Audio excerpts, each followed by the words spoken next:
kind of wanted to talk about audio equipment. I remember when I first started learning about like audio equipment, headphones, IEMs, I came across a lot of people who review audio equipment talking about like what is flat, what is accurate, what is neutral. Because a lot of people think that you want to get like neutral equipment to get like a accurate representation of audio. You know, the way the musician intended it to sound. And, you know, I came across a lot of people discussing like, you know, to me, this is what neutral is, you know, and stuff like that. People's opinions. And, you know, I found that kind of interesting. And the more that I studied audio equipment, the more that, you know, I've pretty much always known that you have to tune audio equipment. You have to shape the sound. You have to emphasize certain frequencies. You have to de-emphasize certain frequencies to kind of, you know, focus on different regions. Like if you want to open clear sound, you have to boost a treble bubble around 9 kilohertz, just a round open treble. You know, if you kind of learn these things, and it kind of gives a flattering emphasis to sound. So like the last thing you want is flat, because flat does not sound good. It's not shaping the sound. And flat, like if you were to have like flat headphones, like literally like flat, like diffuse field flat, they would actually have like really thin, lifeless bass. They would be really shouty. They would sound like it's in your head. And they would be fairly bright, obviously. So you have to reduce the ear gain, which gets rid of the shout, which makes things sound wider, which improves imaging. And then you do a bass boost, which improves bass dynamics, because like I said, if it's flat, you know, diffuse field, it's really thin, and you know, bass sounds really kind of distant and very weak. So you do like a proximity effect kind of bass, just like a warm, bloomy bass, and it just fills, you know, that fills it in, you know. So you kind of get this wide open, you know, sound, you know, with this warm, bassy sound. So I mean, is that flat? No, that's actually the definition of V-shaped. So you scoop out the high mids where the ear gain is around 3K. You do a bass boost below 1K to warm up and, you know, beef up the sound. And it starts to sound a lot more lively, a lot more bass and treble, V-shaped, fun, clear, dynamic.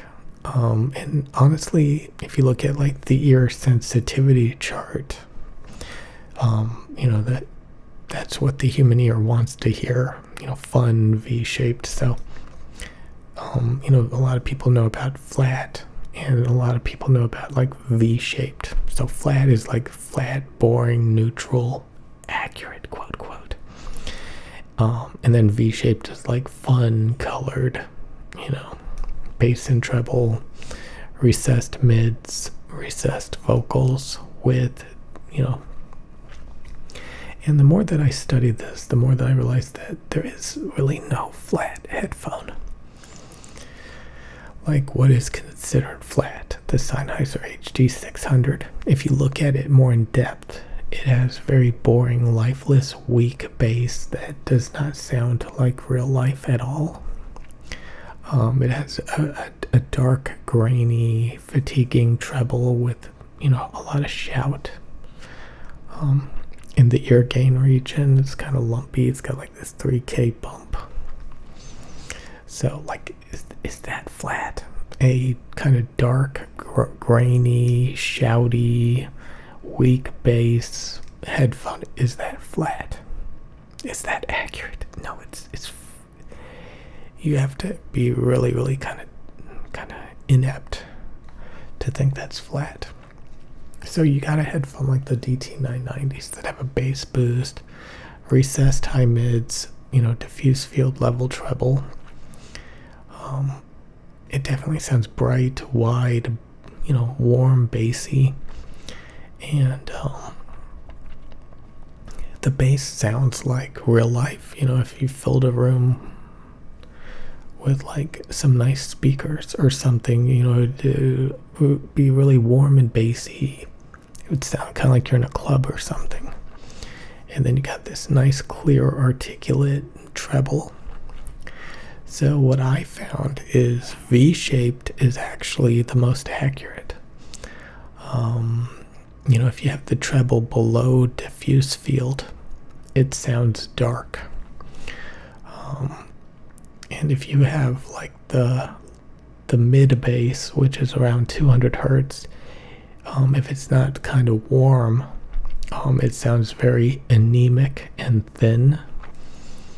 So you have things like the Harman Target that has like this 200 hertz mud scoop, and that's supposedly how it's supposed to be, to get rid of warmth. But when you look at reviews for products that do that 200 hertz mud scoop, people complain that male vocals don't have enough body.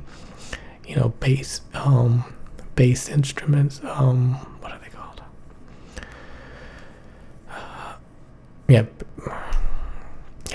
Bass instruments don't have enough body. So you have to warm up the sound, or it sounds weird. If you don't have enough mid bass, then it turns into this weird subwoofer thin sound.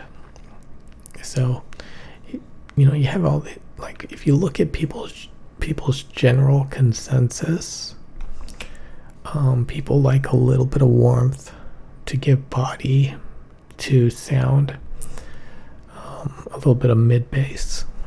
So there's a lot of misconceptions out there that like mid bass is bloated, mid bass is bad. Mid bass is actually the bass. There's only sub bass and mid bass, and sub bass is just low end rumble. Mid bass is the actual bass. I know it sounds confusing because it has mid in the word.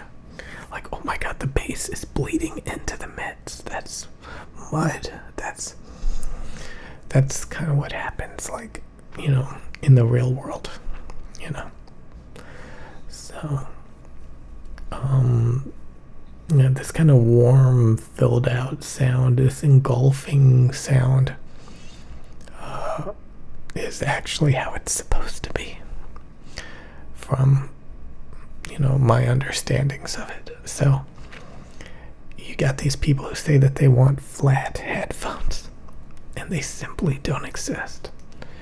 I think honestly, true flat headphones are actually V-shaped. They're actually V-shaped. So if you want like accurate sounding headphones, they're actually V-shaped. They actually have a big bass boost of 10 dBs, like a couple of dB ear gain reduction, and that's about it. That's accurate.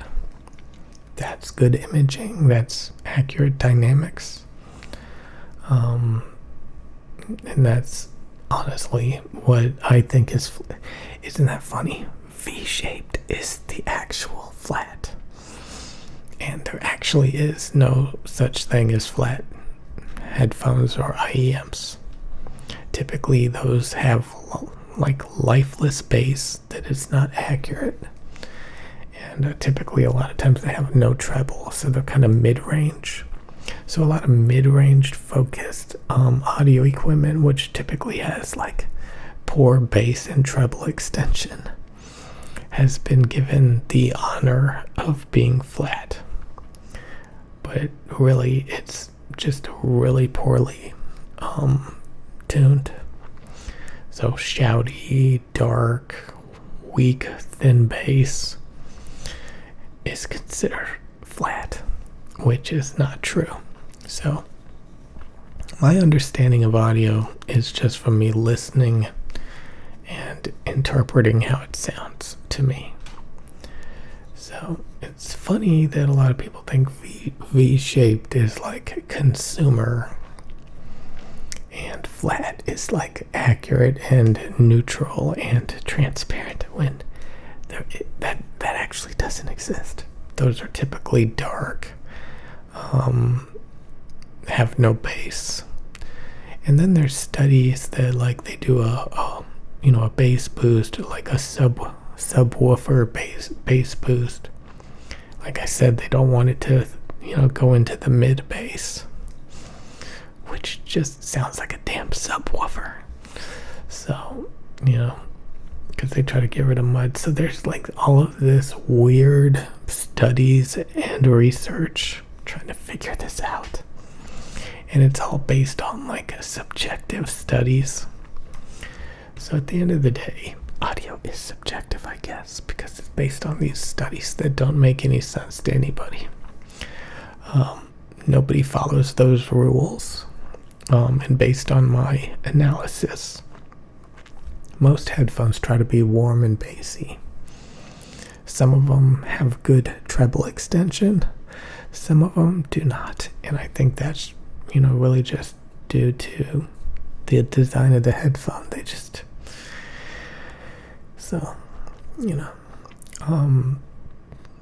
there's so many peaks and cuts and lumps. Most audio equipment just sounds lumpy and funky and colored, and it's like they didn't even try, But when you look at like some of the best performing equipment, from my analysis, V-shaped is flat. V-shaped is alive. V-shaped has a lot of energy.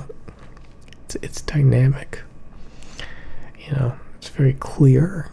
It's very powerful, impactful bass. Things don't sound like they're shouting down your ear canal. So after looking at everything, I think V-shaped is actually the true flat, and there is actually no flat audio equipment. The funniest that is. And yeah, I know it to be true. So anyways, I'm done.